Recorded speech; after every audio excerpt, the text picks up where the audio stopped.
On behalf of Folk Alliance International, de la part de Folk Alliance International, bienvenue à tous. Welcome everyone. To offer a land acknowledgement, veuillez accueillir, please welcome, FAI's Diversity, Equity, Inclusion, and Accessibility Coordinator, Janice Jo Lee.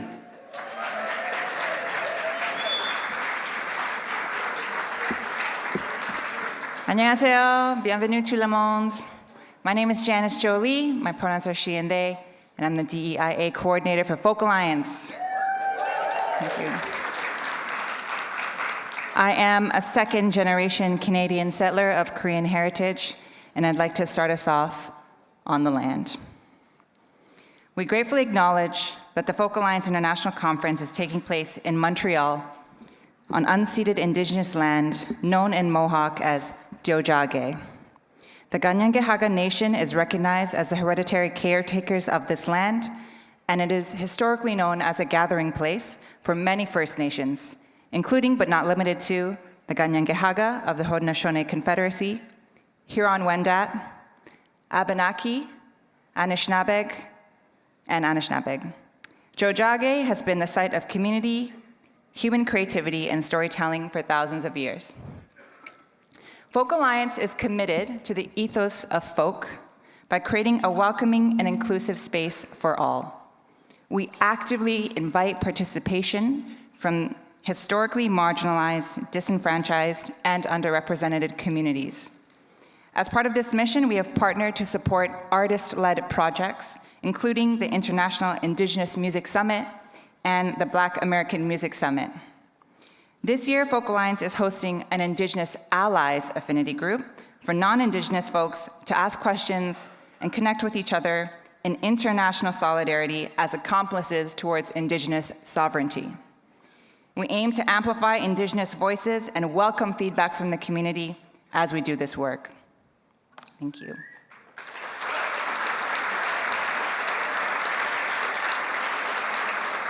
Next up, I'd like to invite Ayapa Bandana, who is a chair of the board and with the Concord label.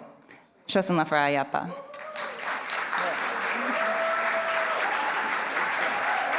Thank you, Janice.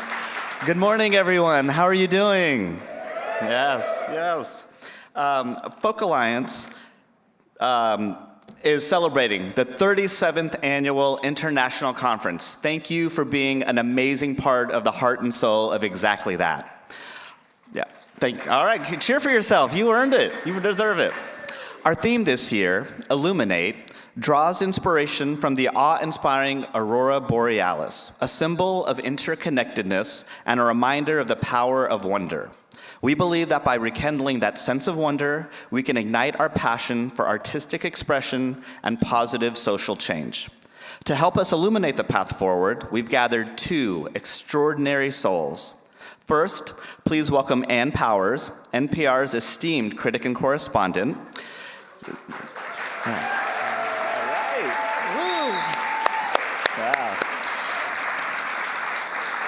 Ann's insightful writing and commentary have enriched our understanding of music for years, appearing on NPR's airwaves and online platforms, as well as publications like the Los Angeles Times and the New York Times.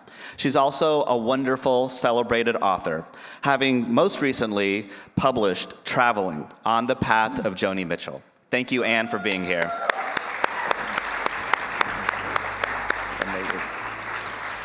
Joining Ann in conversation is Grammy Award-winning, 8-time nominee, phenomenal Allison Russell.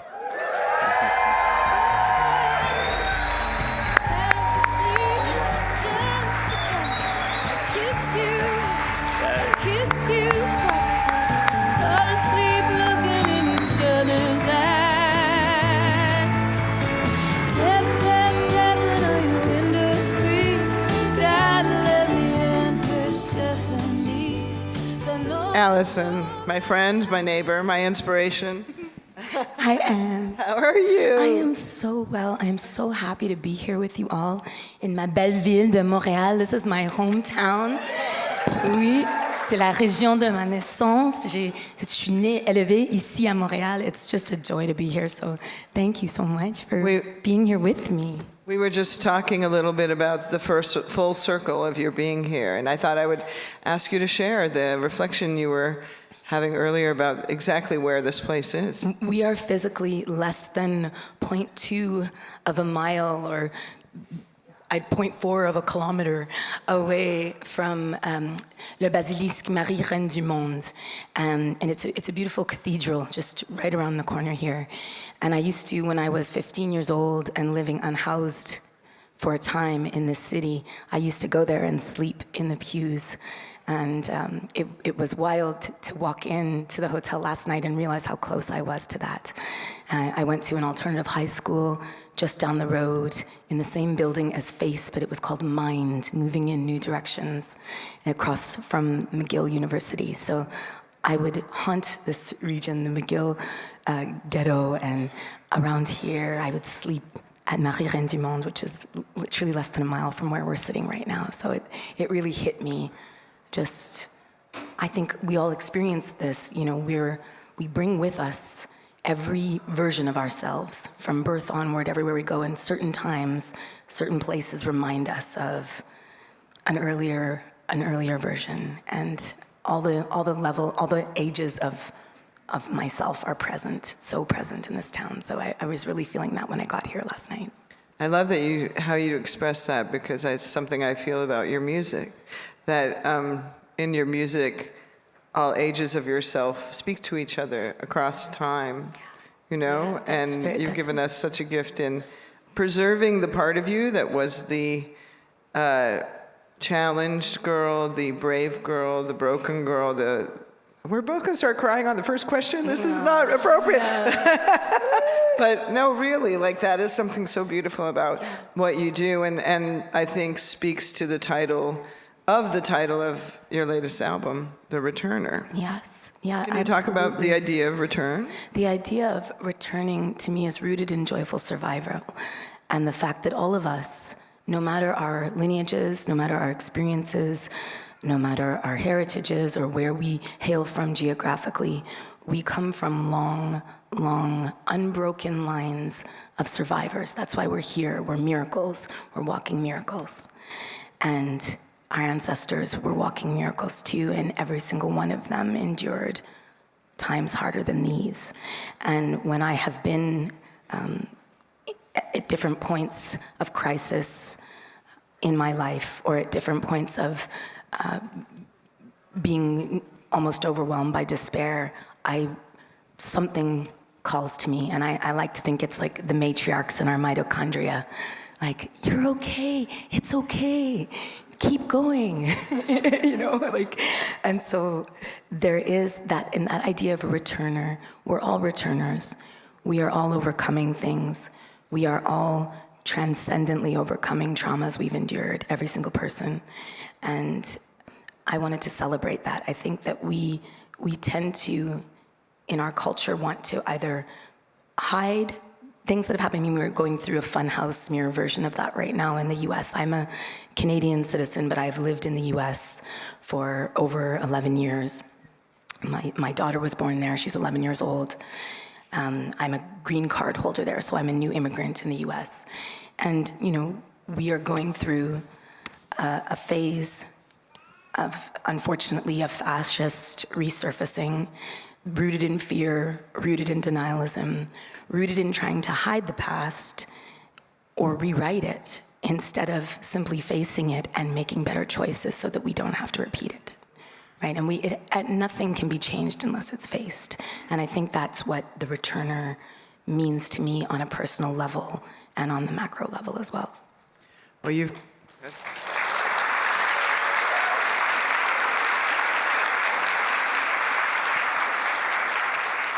what you're saying also connects to the work, the artwork you just completed, which is your role of Persephone in Hadestown.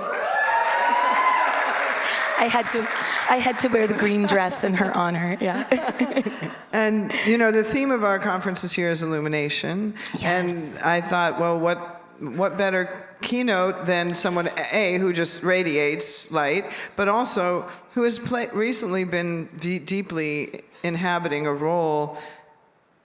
This character, this mythic character, this archetypal character is one who is attracted to darkness, but also is inevitably drawn to light. And her whole life is a kind of a negotiation between darkness and light. And how is exploring that myth through Anais Mitchell's take on it, Anais Mitchell's take, how has it changed or challenged your ideas about what it means to live in darkness and in light, as we all do? I think I'll be processing for the rest of my life, getting to inhabit this role of Persephone in Aeneas Mitchell's generational, towering, will outlive us all work, Hadestown. I already loved her as a writer. We've spent many folk alliances together over the years. We've slept on each other's floors. Our daughters, Ida and Ramona, were born within 7 months of each other. So we became new feral folky moms around the same time, before either of us had much going on in our careers that would seem to indicate that we were making wise choices to support our families. So we've known each other for a long time. And this work, getting to go deep inside of embodying the role, it was not just my first Broadway role, it was my first professional acting role. The last time I was in a real theater piece of play was in grade 10 at Mind, Moving in New Directions, high school's production of Midsummer Night's Dream. I played Oberon, King of the Fairies. So also an appropriate role. Also an appropriate role, however. Actually, Oberon and Titania are very Hades Persephone coded. They really, yeah. But that was my last time being on stage. So there was learning to storytell in this new way. Of course, I've always told stories through songs and poems and in person with just, it's how we all tell stories all the time. That's how we communicate. But to learn to embody this goddess was really, really, and continues to be a journey, I think. One of the things that really hit me is that 10 weeks into my run, we had the inauguration. We have a new administration in the US. A very destructive, dangerous one, in my opinion. And to play that role in this time took on whole new connotations. And this came up when Hadestown debuted on Broadway. It was during the first run in office of our current president. And people assumed that Aeneas had written songs like Why We Build the Wall about that person. When in fact, and she puts it so beautifully, she said, it's actually just an archetypal coincidence. Because these fearful demagogues who root their hoarding of power in fear, in othering, in scapegoating, in demonizing the most vulnerable communities among us, they are not originals. They are following a very, very boring and terrible playbook that has existed for millennia. And that I think, yes. Yeah.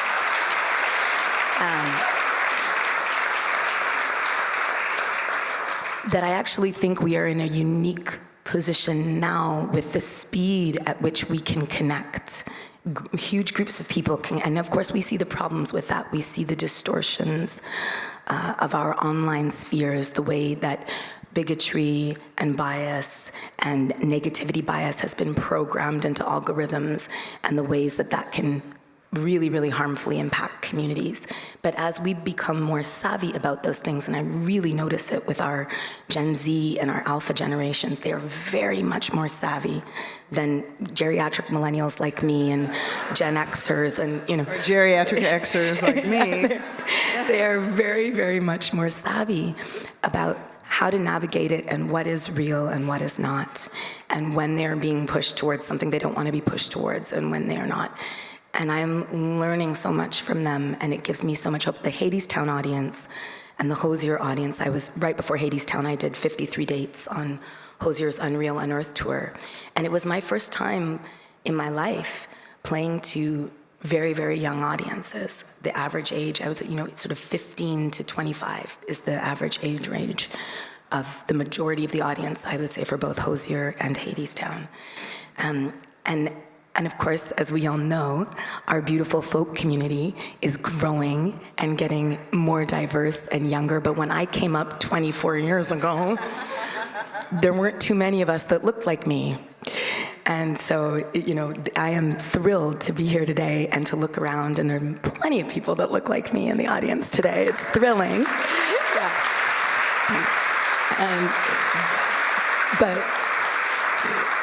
This is such a roundabout, and I apologize. This is my tangential brain is even more tangential than usual. We love your tangential brain, Alice, don't we? Yeah, it's very tangential. I just finished 15 weeks embodying this role of the goddess Persephone in Aeneas Mitchell and Rachel Shavkin's Hadestown.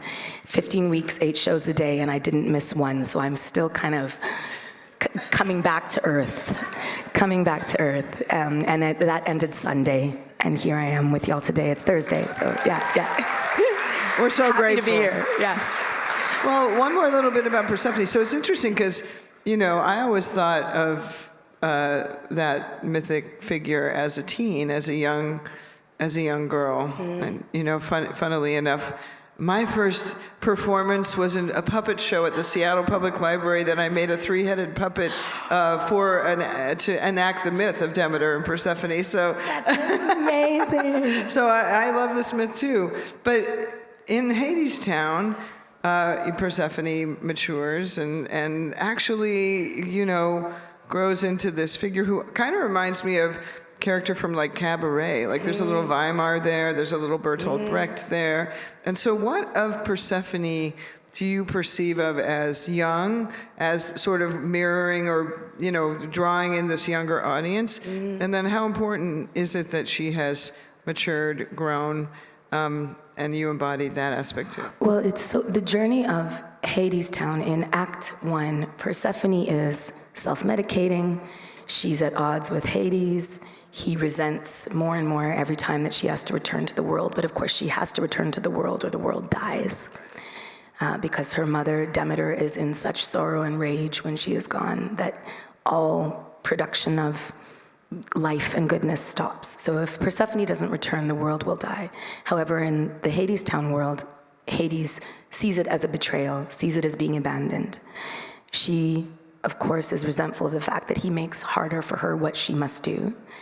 And in the first... She loves him. She loves him. In our version of the myth, she loves him. There are many, many versions. They're not always a consensual relationship. In the Hadestown version, it is a consensual relationship. She loves him, but they're at odds. And he is becoming more and more despotic in his isolation and his loneliness and his fear. He's trapped in this underworld. Within the pantheon of the Olympian gods, he really did get the short end of the stick compared to his brothers, Zeus and Poseidon, right? They get to roam around philandering and doing whatever, and he's just trapped with the dead souls in Hadestown. And he really never leaves, and she's his only source of light, of illumination in this darkness. And his only equal in the underworld, because he does not see the souls that he oversees as his equals. He sees them as almost playthings or toys or, toy soldiers to crush at his will.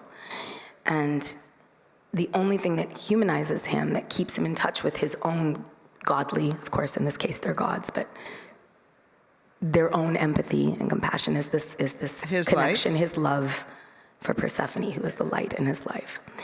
And when she leaves, things get 1,000-fold worse in the underworld. So when we come back at the end of Act 1, she's coming back up into hell.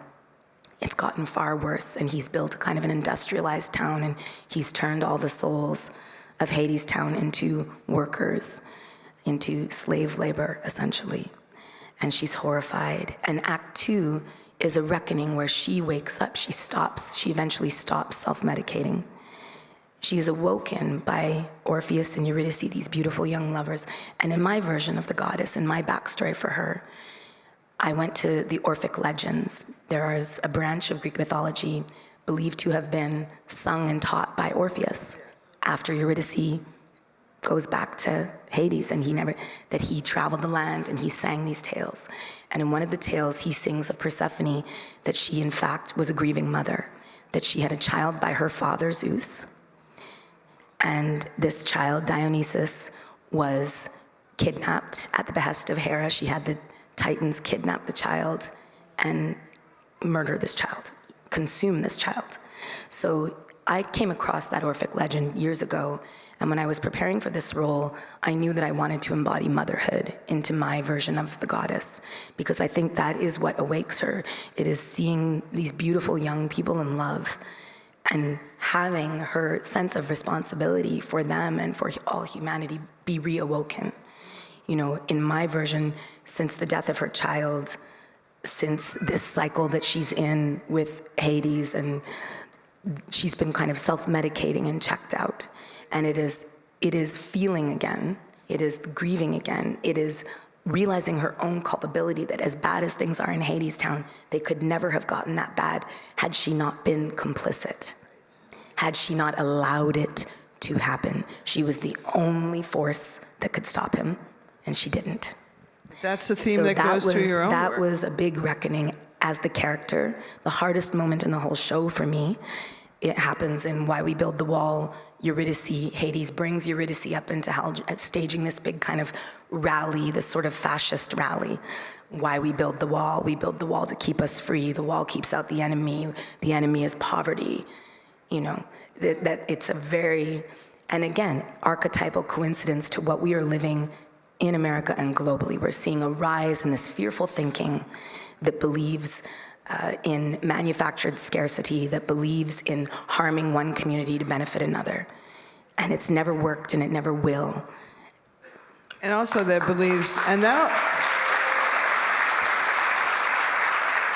also your words make me want to say that, you know, there's perhaps a fetishization of the nuclear family and the isolated nuclear family and Very traditional values, family values.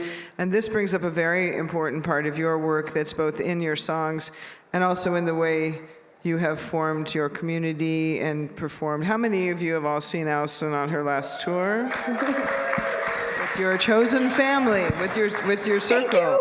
Thank you. So because there is something in this archetypal story that, reveals the dangers of isolating yourself within a small family unit. Yeah. Your first album, Outside Child, very courageously tells a story of that and how you walked out of that. And then I've seen you enacted in your art, in your work. It's like chosen family is so essential. And it could just be, a catchword. We all say it, oh, my best friends are my chosen family. No, it's But my survival. You perform I would be it. dead. Can you talk I about, would be dead if it wasn't for my chosen family. can you talk about bringing it into your work and demonstrating is the wrong word, but embodying it in your music and your performances? I think when Outside Child came out, we were still kind of in the lockdown phase of the pandemic. If Outside Child came out May 21st, 2021. So the first show that I did out in public after that was Newport Folk Fest's smaller revival in July of 2021. And I had the opportunity for the first time ever in my life to be a curator. My friend Carmel Holt from She Rose Radio suggested to Jay Sweet that perhaps I could curate the final set. They had their headliner pull out because it was, that era of great uncertainty for everyone.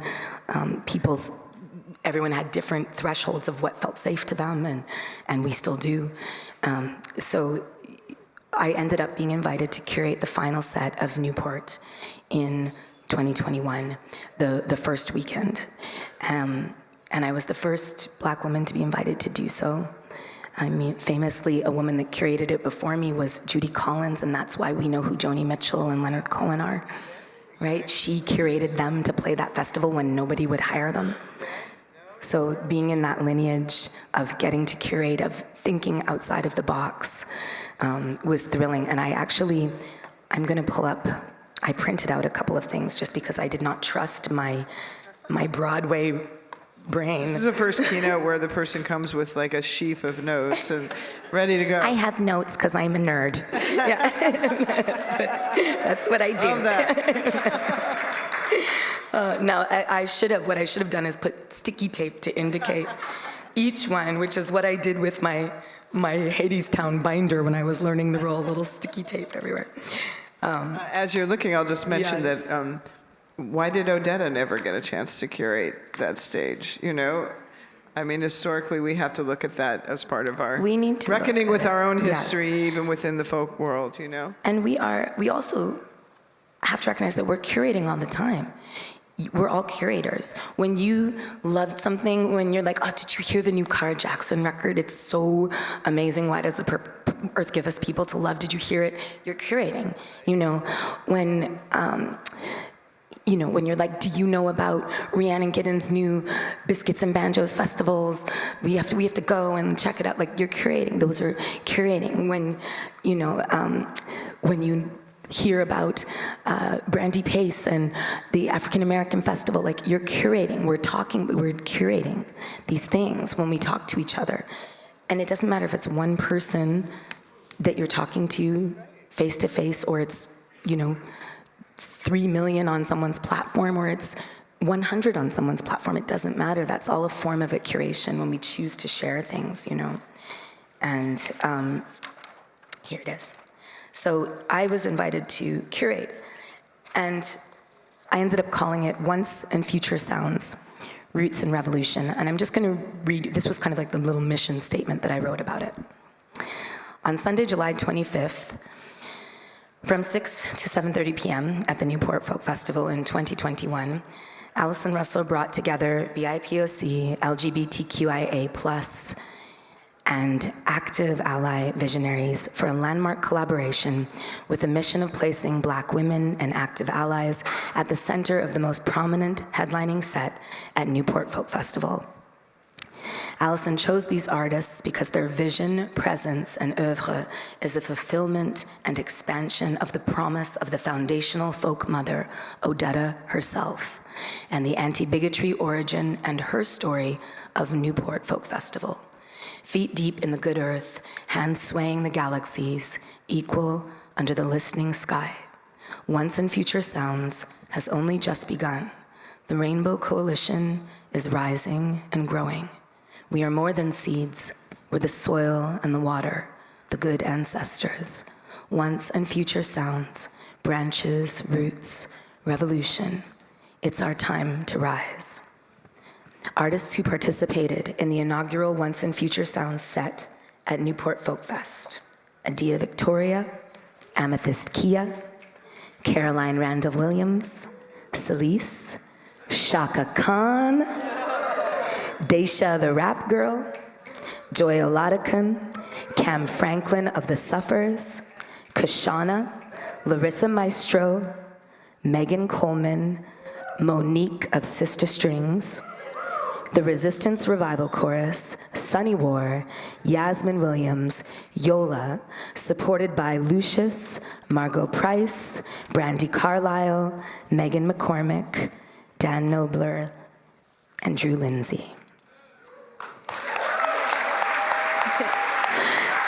So, when you talk about chosen family, those are the people that I called when I got this call to curate. And they all said yes.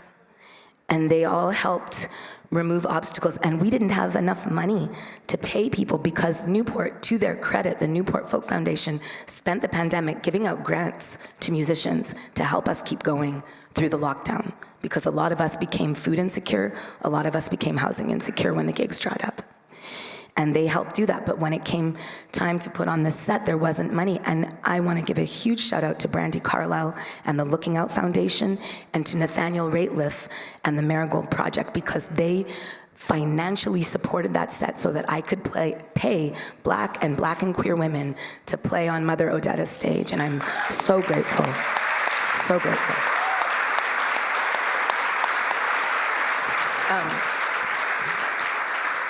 And that was really the seeds of how I started presenting my own show as well, the Rainbow Coalition, where I realized, I've played with many people over the years. My first baby band, Po Girl, my project, Birds of Chicago, with my partner to this day in creative and writing things and child rearing now too, JT Nero, and my beautiful sisters in Our Native Daughters, Rhiannon Giddens, Amethyst Kia, Layla McCalla. Joy Clark is an honorary member of that band too, and her manager just came and brought me her new record, so I'm thrilled. I've played in many different iterations, but when it came time to tour this record, as you say, that is so much about chosen family, that is so much about the experience moving through the world with an intersectional identity. You know, there's a war, obviously, on woke, so-called, right now. Anytime someone says the word woke in a disparaging way, I just hear it as, oh, that person is suffering from some anti-blackness. You know, I hear it as, oh, they're suffering from some bigotry. And hopefully they will find healing. Also, perhaps they're just asleep. Or they're just asleep. How anyone could be angry about such a beautiful word and idea, this idea of that we are awake to each other, we are awake to our history so that we don't repeat it, we are awake to our community so that we show up for them. What could be more beautiful than that?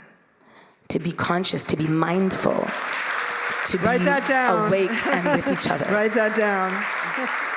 So well said, Allison. What is there to fear in that? But that's the, you know, this is the power and but also the fungibility of words, words can be twisted, but that's why it's so important that in your work you reclaim words, you reclaim the emblematic stories. And to that end, where's my roadie, Ayapa? Can we hear a little bit of Eve Was Black?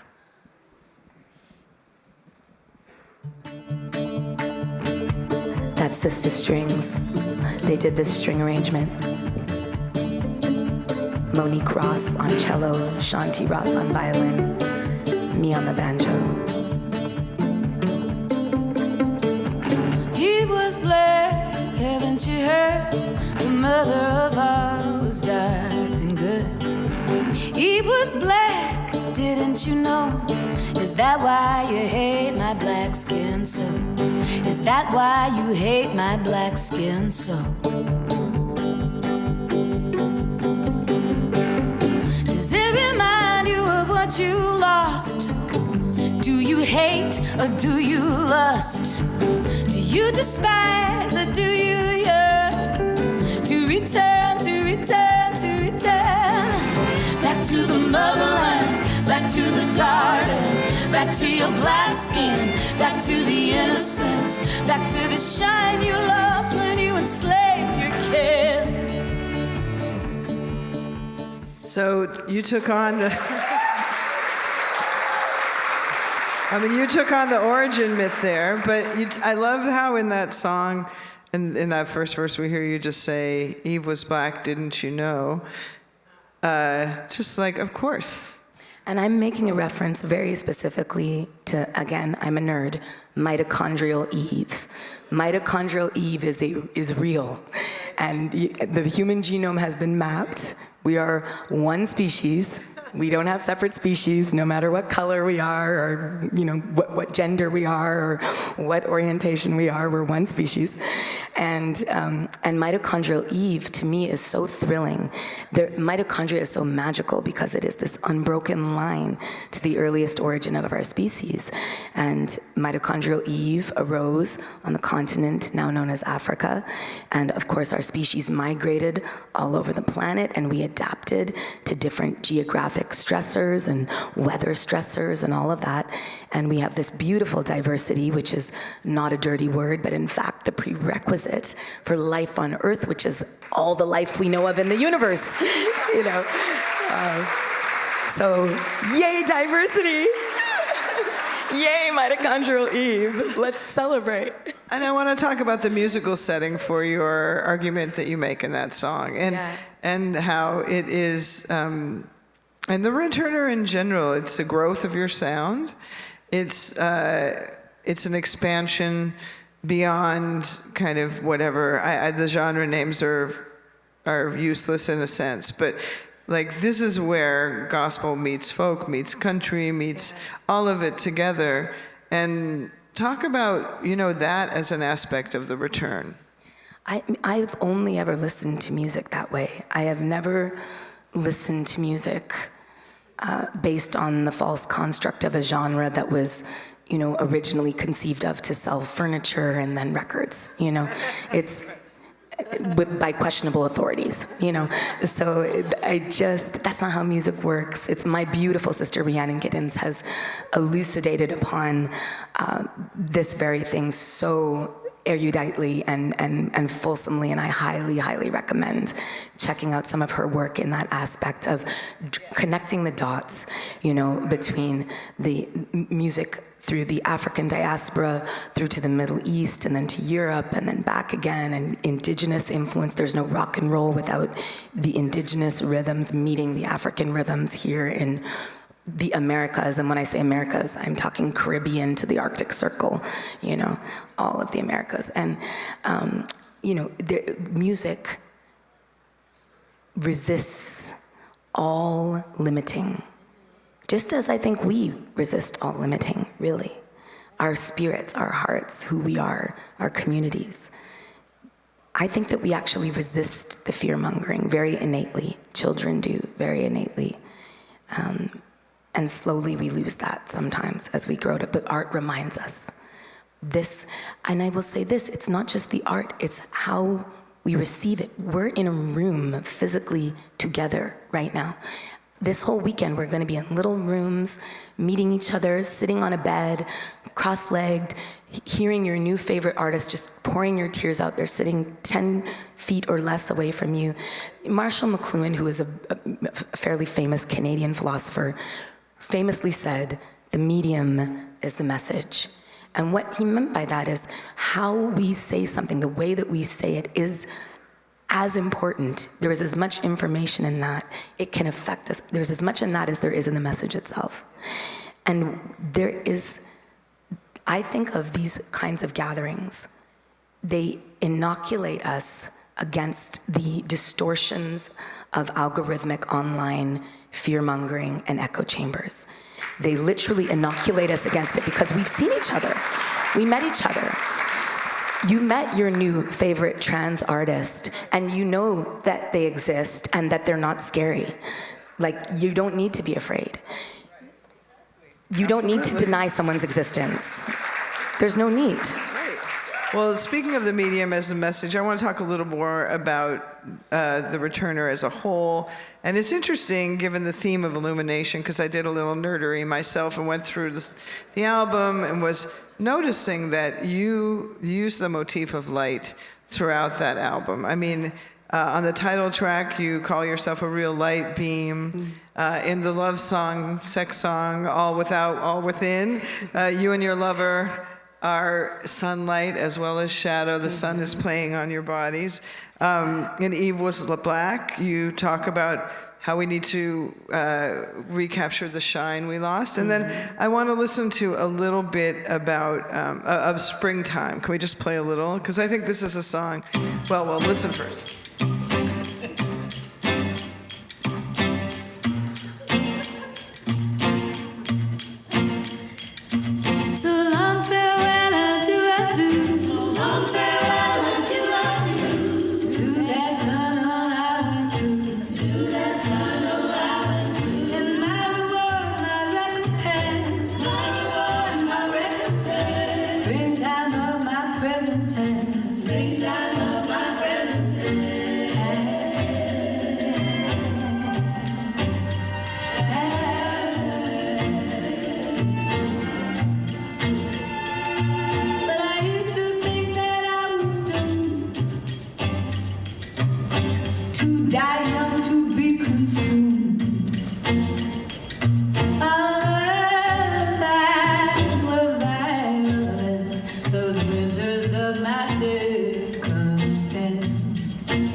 What a beautiful song. It really is what a Quebecois You stopped song. it right before the beat drop. I know, I'm terrible about that. That's like on my Instagram feed. I'll always be like recording a little thing and then I'm like, I'll stop it right before the beat drop or the last word or something. Funny. I couldn't stop grinning because speaking of something that brings you back to the time and the place. We recorded that record, The Returner, over 6 days at Henson Studios in Los Angeles, which Henson Studios was the old A&M Record Studios. And that's where Joni recorded Blue and Court and Spark, and Carole King recorded Tapestry. And before that, it was Charlie Chaplin's studio. So it's called These Good Ghosts. It's gorgeous. They did We Are the World there. Like, it's an amazing place. It's a really special place. Were you just thinking of Dylan, like not knowing the words to We Are the World? Exactly. It's a really special place. And that we did it in Studio D there, which is a studio that has a really large room with glass booths off of it, so you can all be together and see each other. So I can still remember where everyone... Lisa Coleman, Wendy and Lisa played on that. Lisa Coleman was sitting in there with Elena Canlas at the keys. Meg Coleman was in her booth right there on the drums, and right in front of her was Elizabeth Hooper Walker with her percussion setup. And then we had Joy Clark and Ganessa James were right over here. And on this side we had Megan McCormick, and we had Sister Strings and Larissa Maestro. And we did that track, almost every song on The Returner, we did the Neil Young Crazy Horse method of you record it 3 times, and if you didn't get it, you don't have it, you move on to the next thing. So that was the second take of Springtime, and we were all like, oh yeah, that's the one. So we all went back in together and sang the harmonies live in the room together. And I'm just remembering Larissa and Shanti and Monique being so hilarious and ad-libbing. Like, if you listen to that whole song at the end, you'll hear these funny ad-libs, and it's just them in the room being themselves. And it brings me so much joy, and I can see their beautiful faces and their dancing. And anyway, I just wanted to share that. That just brought me a lot of joy, weirdly, listening to that with all of you, thinking of all of them. Yeah. I mean, honestly, my question was like, how do you bottle joy for that album or keep it out of the bottle? And I think you've already answered that. Yeah. And I love that you mentioned Larissa, because she's incredible. Yeah. She is brilliant. Larissa Maestro is a brilliant composer, multi-instrumentalist, cellist, arranger, incredible. And one thing you've done is, as Allison, you've stepped into this light that you're in, is you've brought people who, you've made new friends, but you've also brought people who've been around our community in Nashville for years. I mean, I remember interviewing Larissa for World Cafe, I don't know, 10 years ago, when she was she wasn't just starting out, she'd already been around for a while. You're speaking to something that I think is very important. Who we value and why. And people are shocked when, I just did this Broadway show, and most of the cast are a good 10 to 20 years younger than me. And they were shocked. They were, you're how old? No one ever, I'm 45 years old. I'm 45 years old. And they were shocked when I would say this. And people make an assumption that I'm much younger than I am because I only put out my debut record in 2021, my debut solo record. Of course, I was involved in many other recordings with different projects like Po Girl, like Birds of Chicago, like Our Native Daughters, many, many recordings. But it took me until I was 40 years old to step into my own name and my own story because of the abusive circumstances of my childhood and because of who we value as a society. I was told, and because of tokenism, right? I'm sure and all of us in this room who look like me or some version of melanated have experienced being told, we've already got one, right? We've already got one. We don't need you. There is no limit to how many white men with guitars we can have. There is no limit. And I say this with all love. I am married to a white man with a guitar. I say it with all love. I am a queer woman who somehow married a white man with a guitar, but he has a strong inner goddess. My JT has a strong inner goddess. I was going to say, he's kind of a gender fluid, Yes, he's a strong inner anima goddess. and animus at the same time. I joke about this, but I want to, and people take it as, oh, that's racist. You said white and black. I'm like, no. I am saying no one in a million years would say to Neil Young, we've already got one, Neil Young. Sorry, we got Bob Dylan. I just wouldn't know how to market you. I have literally had someone say to me, we already have a black woman with a guitar. I wouldn't know how to market you, and that record didn't get signed. This is why that Lilith. happened. No, That but this is happened, why and I'm saying Lilith it- Fair was founded. This is why, because in the 90s, it was not, I mean, first of all, apparently all of pop could only have one black woman, Tracy Chapman, which was completely, thank God that Thank she's God been for Tracy Chapman. Thank all the powers, the goddesses, the sprites, whatever we believe, all the But things. my point is, it takes activism, it takes intervention. Just as Sarah McLachlan said, you know what? I'm sick of people saying I can't have a woman open for Yes. me. I'm going to have a whole panoply Yes. of women on this stage with me. Yes. Just as it's almost like, I mean, when we did our Turning the Tables project at NPR, it was the same thing. It's like, oh, you don't think we can have a list that has like 5 women? Well, we're going to do a list of 150 albums, Which and was it's all so women. wonderful. That was so joyful. And you're doing that curation work. You're doing that recognition, seeing who is already there and amplifying their signals. And also, it's who we get inspired by, right? It doesn't have to be activism with a big A. And I know there are people that even feel intimidated by that word. It's everyday, action. I mean, Joan Baez talks about this. Action is the antidote to despair. And loving on the people that inspire you and who love you back. And because it also, you can't just only pour into something that never, where there's no reciprocation, right? Because that's really unhealthy and it depletes you. There is an understanding when we're in flow with each other, when you feel inspired by someone and they feel inspired by you, and we're just in it. We're in the flow. I call it the slipstream. We're in the slipstream together, and it's joyful, and it's paying attention to that. It's really listening to what that felt really amazing. And if something felt really awful, there's probably a reason for it. And whether you know what the reason is or not, it is absolutely imperative to listen to yourself. If something feels awful, to get out of there, or to say with all compassion and kindness, I don't think we're aligned. I'm gonna go over here and do this. I wish you all the goodness. There are good people. I have met good people who have been unbelievably effective detractors to me in my work. And they didn't do it to be cruel. They thought they were sparing me trouble. Like, if so-and-so can't succeed, how could you possibly? If so-and-so can't do this, how could you possibly? They think that they're helping me be realistic, right? But they just can't see me or value me. They don't, and there are plenty of people that won't value you, right? I mean, that's life for everybody, not just people with intersectional identities. There are plenty of people that won't value what you do, and it's fine. That's okay. But to be in community with people who do value what you do, and that you also genuinely value what they do, and can be excited about it and crow about it and be like, everybody should go get Joy's new record, you know what I mean?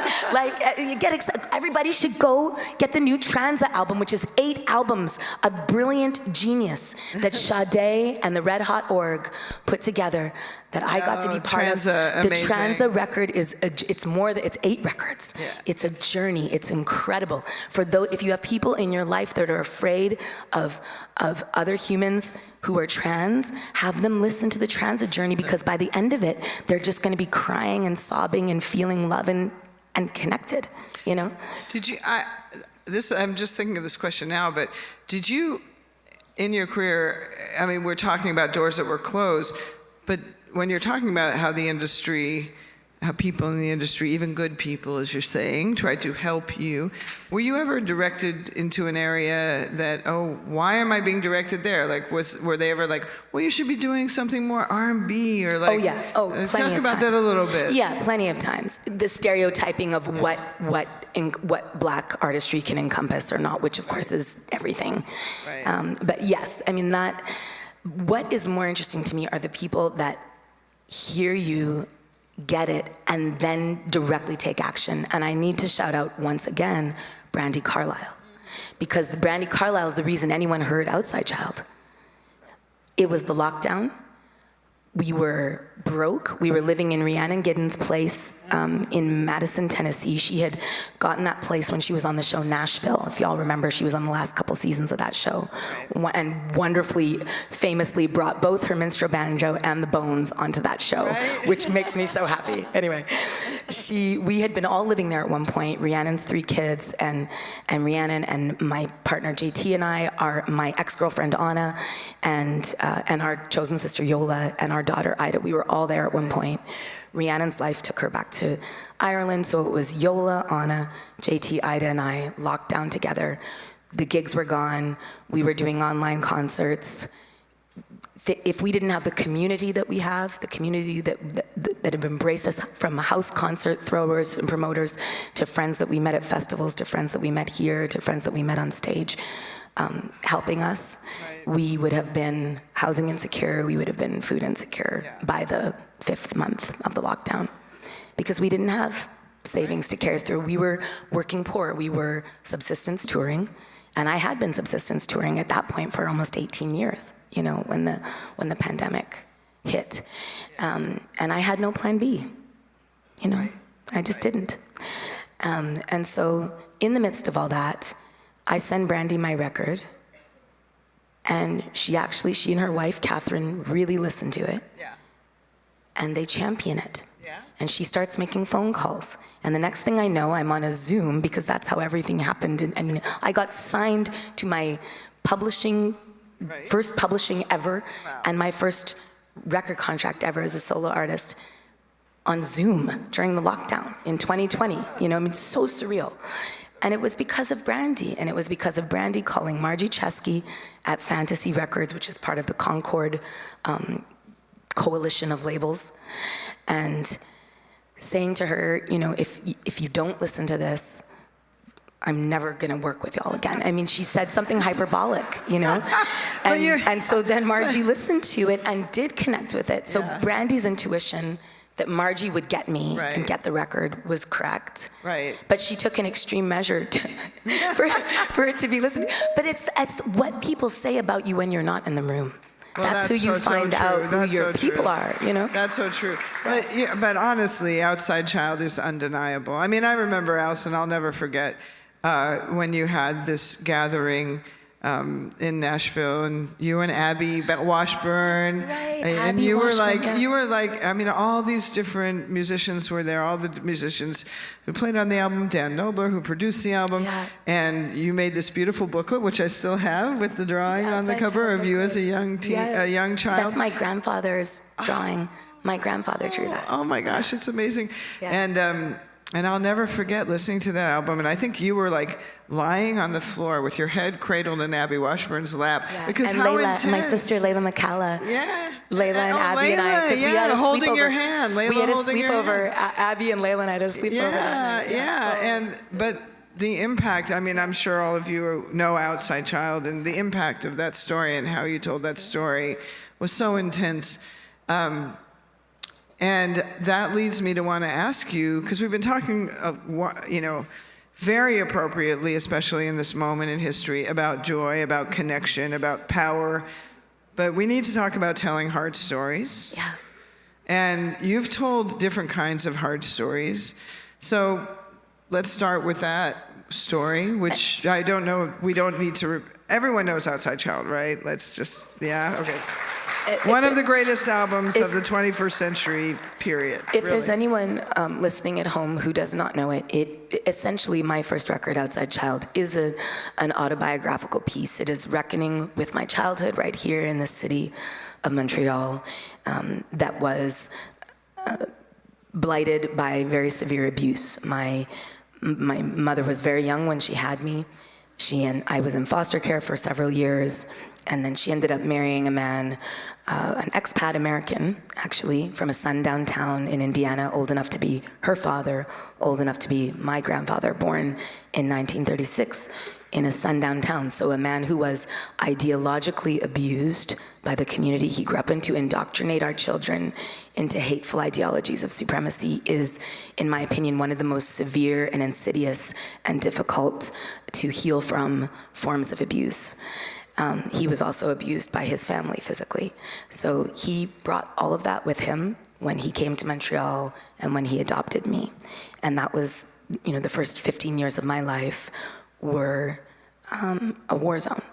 And I was very lucky to be in this city because Montreal at that time, and I think still, is a city that supports free public art. And I was sustained by that. I grew up with Jazz Fest. I grew up with Caravana. I grew up with Shakespeare in the Park. I grew up with many 24-hour cafes where I could go and play chess till all hours and be relatively safe, you know, and buy one cup of tea for $2, you know, for a toonie. Art was a mother to you. Art was a mother. The libraries, Le Musée des Beaux-Arts, all the museums are free for students, or were back then. And that sustained me, and it opened my imagination up to that there were other ways to live and other ways to be. Literature, art, music, those things saved me in this city. And you know, the album itself is not so much about the abuse as about navigating out of it and finding chosen family, finding community that loves you back as you are and accepts you as you are. What is it, talk about the musical process of speaking the unspeakable. Like what kind of music allows for that? That was I think it will be different for everybody. And I would say the caveat is, well, no one has to tell a painful story that's personal. No one has to do that. I felt compelled to do it. No one has to do that. It's not on you to do it. You don't ever have to share anything you don't want to share. I do think I felt called to do so because for me, hearing artists like Tracy Chapman and Sinead O'Connor was also life-saving and life-changing. When Sinead O'Connor sang Bob Marley's War and made it about child abuse on SNL, that changed the world. And she got vilified for that at the time, but she was 30 years ahead of the Me Too curve, right? So, and for me, I think I was 12 when she did that. And for me, it was like, oh, this is not just happening to me. This isn't just happening to me. Which I know Outside Child has And brought we're people to here. you that have, I mean, that's something you carry now, and you opened yourself to that. It You is. must have known that would happen. Absolutely. And I'm happy. I always have time to speak to other survivors. This city, though, as well, and I need to bring this up because we are on unceded Kanagahaga, Haudenosaunee land. And unceded, of course, means stolen. That's what it means. That's what it means. I'm wearing these earrings today to honor being on this land. These were given to me. My beautiful brother, Logan Stotts, who is Haudenosaunee, Kanagahaga, Six Nations. My beautiful brothers, Logan Stotts and Julian Taylor, joined me earlier, I guess it was late last year, to pay tribute to a great Kanagahaga Canadian artist, Robbie Robertson. I was invited to be part of this tribute that Martin Scorsese was filming at the Forum in LA. And I said, can my brothers come with me? There were no, at that point, other Indigenous artists on that tribute, you know? And Logan has been directly inspired, Julian has been directly inspired by Robbie's work. And as have many from what they tell me in their community. So they came and joined me, and Logan's amazing partner made me these earrings. So I wanted to wear them while we're on this land.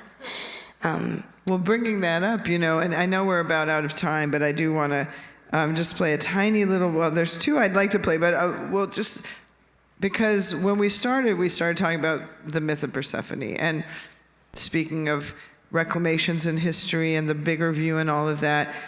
I mean, in the white Western world, the Greek and Roman myths have kind of held sway. We all learned them in school, but there are other old stories. There are other mythologies. And can we just hear a tiny bit of Kashiba Kashiba?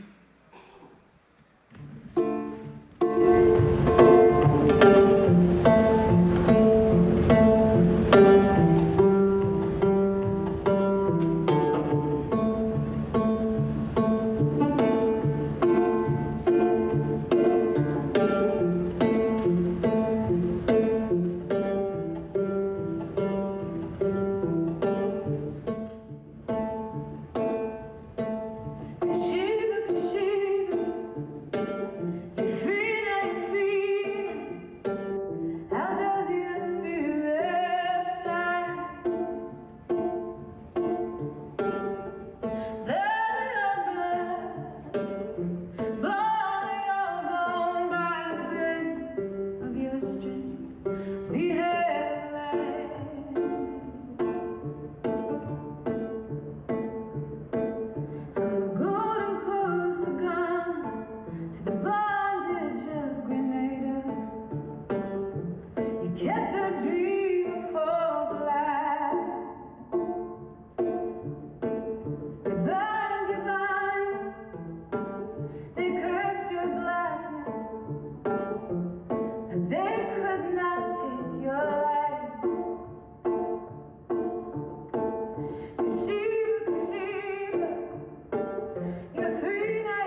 it's important, you know, it's important that's beautiful. It's from Songs from Our Native Daughters album. It's so important that black women have played Persephone on stage. It's so important to say Eve was black, but those names still remain part of the Western tradition. But you name an ancestor in this song. You give us a different name. Kashiba, yeah. I met my black family for the first time when I was 30 years old. My biological father and my stepmom, and I have a beautiful brother and a sister and so many cousins and aunties and uncles. And my branch of the diaspora was brought to Grenada. We believe, we know sold off the west coast of Ghana, sold off the Gold Coast.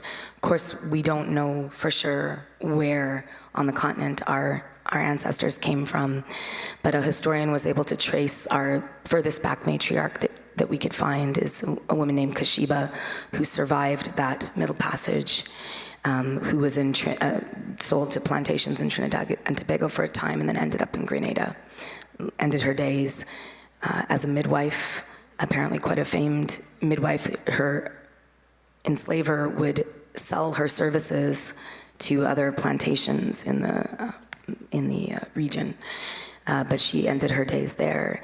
And just hearing her name was so profound and powerful and moving to me. And I wish I knew more, but the next part of my journey is going to be going back and finding out whatever I can find. Yeah. Wow, what a beautiful thing. Thank you for sharing that. Yeah. So exciting. Yeah. That is such a that's going to be amazing, because it's exactly where I think you should go. No, that's the most important thing. No, it makes so much sense as you make this circle. Yeah. And as I was just saying, like, you've confronted these other mythologies. You've told your own. I also want to point out the mythologies all overlap.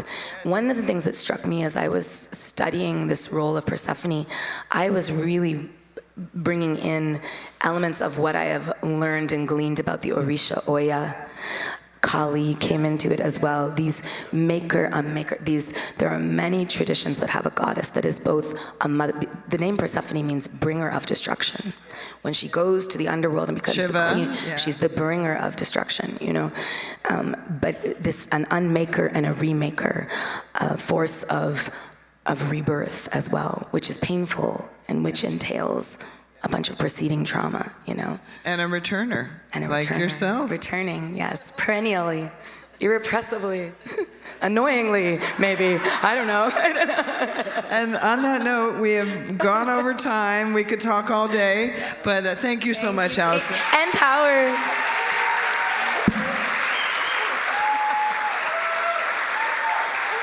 Thank y'all so much.